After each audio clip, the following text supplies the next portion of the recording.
नमस्कार दोस्तों, हमारे YouTube channel AB Hindi stories में आपका स्वागत है। दोस्तों, आजकल की इस भागदौड़ भरी जिंदगी में हमें बहुत से दुखों का सामना करना पड़ता है। जैसे जैसे हमारी जिंदगी बचपन से बुढ़ापे की ओर बढ़ती है, ठीक उसी तरह हमारे दुख और कष्ट भी बहुत ज़्यादा मात्रा में बढ़ने लगते हैं।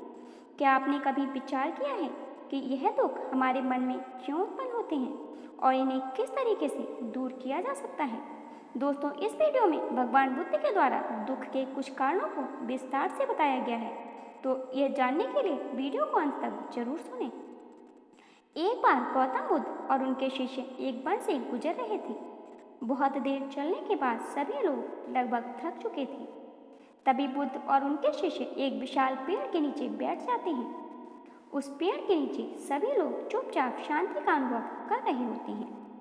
थोड़ी देर बाद बुद्ध के एक शिष्य के मन में एक विचार आता है और वह बुद्ध से कहता है, बुद्ध, मैं आपसे एक प्रश्न पूछना चाहता हूँ। बुद्ध कहते हैं, हाँ पूछो, क्या प्रश्न है तुम्हारा?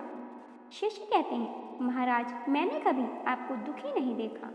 आपके चेहरे पर हर समय एक अलग सी मुस्कुराहट रहती है जो हमारे भीतर आनंद भर देती है, हमारे दुखों को कोसों दूर रखती है।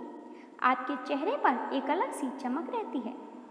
भिक्षु बनने से पहले मेरे जीवन में भी बहुत सारा दुख था, जिसके कारण मैं भिक्षु बन गया, पर अभी तक मैं समझ नहीं पाया कि दुख है क्या। बुद्ध मुस्कुराते हुए बोले कि दुख एक विचार से ज़्यादा कुछ भी नहीं है।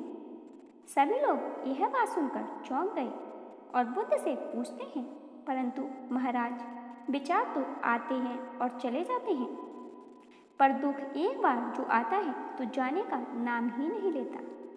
बुद्ध कहते हैं, मैं तुम्हें एक छोटी सी घटना सुनाता हूँ। एक नगर में एक धनी व्यक्ति रहता था। उसके पास बहुत वफादार नौकर रहा करता था। उस धनी व्यक्ति को अपने नौकर पर बहुत भरोसा था। एक दिन किसी काम की वजह से उस धनी व्यक्ति को बाहर जाना पड़ा। 2 दिन बाद जब वह बाहर से लौटा तो एक कीमती सामान खरीद कर ले आता है। वह व्यक्ति उस कीमती सामान को अपने कमरे में बड़ा सजा कर रखता था। वह अपने नौकर से कहता है, यह सामान मेरे लिए बहुत महत्वपूर्ण है, इसलिए तुम खास तौर पर इस चीज़ का ध्यान रखना कि यह टूटे नहीं। यह मेरे लिए बहुत ही ज़्यादा इम्पोर्टेंट है। नौकर कहता है, ठीक है मालिक। अगले दिन वह नौकर पूरे घर की सफाई कर रहा होता है। जब वह मालिक के उस कीमती सामान को अपने हाथ में लेकर साफ कर रहा होता है तो वह सामान उसके हाथ से फिसल जाता है और नीचे गिर जाता है। नौकर बहुत डर जाता है।